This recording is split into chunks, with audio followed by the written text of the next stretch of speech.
let me just say a word about sanctions more broadly. This is an opportunity to work closely together with our Security Council colleagues on this very important tool at our disposal, which is the ability to impose and implement sanctions resolutions. We do it in relation to Al-Qaeda and Daesh.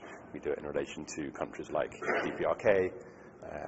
The purpose of sanctions is never as an end in themselves, but as a means to an end. And the end is always the preservation and maintenance of international peace and security. That is the purpose of the Security Council. That is our job on the Security Council, to make sure that we use all the tools at our disposal to that end. It's disappointing that there are some Council colleagues who are very sceptical about this, and indeed other tools that cut across the sovereignty of countries, even when those countries are in breach of their international obligations. So we want to work with our Council colleagues to strengthen our ability to use sanctions effectively in pursuit of international peace and security. In order to do that, it is absolutely crucial that whenever there is a sanctions resolution agreed, that every single member of the international community implements that resolution fully. And time again, we see that there are states that fail to do that, and that is preventing sanctions from being as effective a tool as they could be. So how soon till new sanctions on North Korea?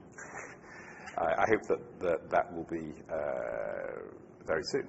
It's a huge threat to international peace and security that DPRK now appears to have the capability to launch an intercontinental ballistic missile that could, in theory, hit the UK, could hit most of Europe, could hit most of the United States.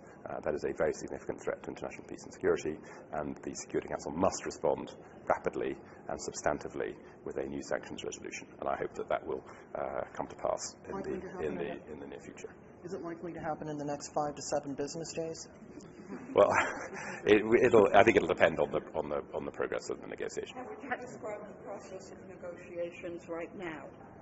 I would say that there's a process underway. The UK is engaging very actively with our Council colleagues on that process, and as I say, I think we want to accelerate and get to the end of that process as soon as we possibly can. Countries that break the resolution break sanctions.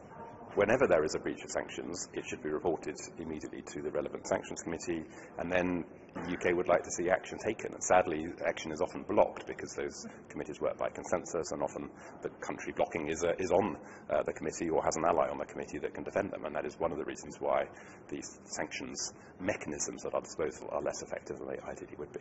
All right, thank you very much. The draft, is it robust enough? With the draft on North Korea? Have you seen the actual draft? We're working closely with our Council colleagues on the precise draft in detail. Thank you. Bye.